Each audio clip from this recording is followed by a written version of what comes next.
Hello guys, today we will study the class 9th NCERT Economic Chapter 2 People as a Resources. People as a Resources में हमने unemployment के topic को हम complete कर रहे थे. इसके कुछ पैराग्राफ्स को हमने कंप्लीट कर दिया था. अब हम रिमेनिंग पैराग्राफ को पढ़ेंगे. So we have completed till the school system. Okay, now we'll come to study from this paragraph. Hence, unemployment has detrimental impact on the overall growth of an economic. ठीक है, क्या बोला, जो unemployment है इसका growth of economic पे बहुत ज़्यादा असर पड़ता है. ठीक है, increase in unemployment is an indicator of depressed economy. ठीक है, अगर किसी इकोनॉमिक में अनएम्प्लॉयमेंट के रेट बहुत ज़्यादा इंक्रीज़ होते हैं, उसका मतलब ये होता है कि वो जो इकोनॉमिक है वो एक डिप्रेस्ड इकोनॉमिक में आती है. ठीक है, it also waste the resources which could have been gainfully employed. ठीक है, जो अनएम्प्लॉयमेंट की वजह से क्या होता है कि ये बहुत ज़्यादा रिसोर्सेज को वेस्ट करती है. जिस रिसोर्सेज को हम यूज़ करके बहुत ज़्यादा इकोनॉमिक बेनिफिट उठा सकते थे, लेकिन उसी रिसोर्सेज का अनएम्प्लॉयमेंट की वजह से काफ़ी ज़्यादा वेस्टेज होता है. ठीक है, विच आप एग्जाम्पल देख सकते हैं कैसे वेस्टेज होता है. सपोज सिंपल सा एग्जाम्पल देते हैं. एक पर्सन है, ही हैज़ स्टडीड. ठीक है, उसने बहुत, उसकी एडुकेशन क्वालिफिकेशन सब कुछ बहुत अच्छी है. उसके till the education graduation and schooling करके उसमें बहुत ज़्यादा फिनेंशियल वेस्टेज हुआ, लेकिन वो अभी इकोनॉमिक आउटपुट कुछ भी नहीं दे पा रहा. तो दैट रिसोर्सेज, अगर उस रिसोर्सेज फिनेंशियल को हम कहीं और इन्वेस्ट किए होते तो मे बी वहाँ से आउटपुट मिलता. If people can not be used as a resources, they naturally appear as a liability to the economy.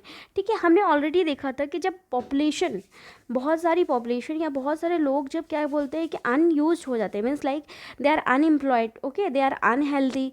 ठीक है, they are uneducated. So what happened, they were the part of asset once. ठीक है, जब उनमें investment की गई थी तो वो गवर्नमेंट के लिए एक एसेट का काम कर रहे थे, लेकिन जब वो इकोनॉमिक आउटपुट नहीं दे पा रहे हैं तो वो क्या है, गवर्नमेंट के लिए एक लाइबिलिटी का वर्क कर रहे हैं. In case of India, statistically the unemployment rate is low. Okay, अगर हम इंडिया की बात करें तो जो अनएम्प्लॉयमेंट रेट है वो काफ़ी ज़्यादा कम है. A large number of people represented with a low income and productivity are counted as a employed. Okay, what happen, though means it's not a good news that कि इंडिया का जो unemployment rate कम है. Parallelly इसके साथ ये बात है कि बहुत सारे लोग they are not good, they are not having the good quality of employment. That's a thing. Means यहाँ पे इसका मतलब ये है कि सपोज पर्सन है, ठीक है, they are 6% and among the 6% 2 peoples are working जो वो डिज़र्व करते हैं, लेकिन जो 8 पीपल है वो वर्क करते हैं जो वो डिज़र्व नहीं करते, अपनी प्रोडक्टिविटी, अपनी कैपेबिलिटी से नीचे का वर्क वो कर रहे हैं. Suppose a simple example, a doctor और a engineer is working as a some lower post in any company. They appear to work throughout the year, but in terms of their potential and income, it is not adequate for them. Okay, suppose अगर example जैसे मैंने एक doctor का लिया, ठीक है, doctor ने उसने MBBS किया, सारी स्टडीज़ कर दी, ठीक है, but due to some problem he is not able to और she is not able to get the job of doctors. तो वो इस प्लेस में कोई कंपनी में सपोज बिजनेस डेवलपमेंट या फिर कोई और जॉब प्रोफाइल में वर्क कर रहे हैं, तो वहाँ पे जो उनकी इनकम होती है वो बहुत ज़्यादा inadequate है. The work that they are pursuing seems forced upon them. मतलब वो जो काम कर रहे हैं, इसका मतलब ये दिख रहा है कि वो काम उनके ऊपर फोर्स्ड किया जा रहा है उनको करने के लिए. ठीक है, they may therefore want other work of their choice. ठीक है, इसलिए वो क्या चाहते हैं कि वो कौन सा काम करना चाहते हैं, अपनी चॉइस का कुछ अलग सा काम करना चाहते हैं, इसलिए वो जो काम कर रहे हैं उसमें ज़्यादा एफर्ट नहीं दे सकते. Poor people can not afford to sit idol.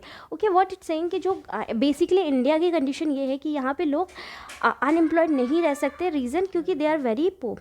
They tend to engage in any activity irrespective of its earning potential. ठीक है, बोल रहा है कि वो अपने आप को कहीं ना कहीं एंगेज रखना चाहते हैं. इससे मतलब नहीं करते हैं कि उनकी अर्निंग की पोटेंशियल कितनी ज़्यादा या कम है.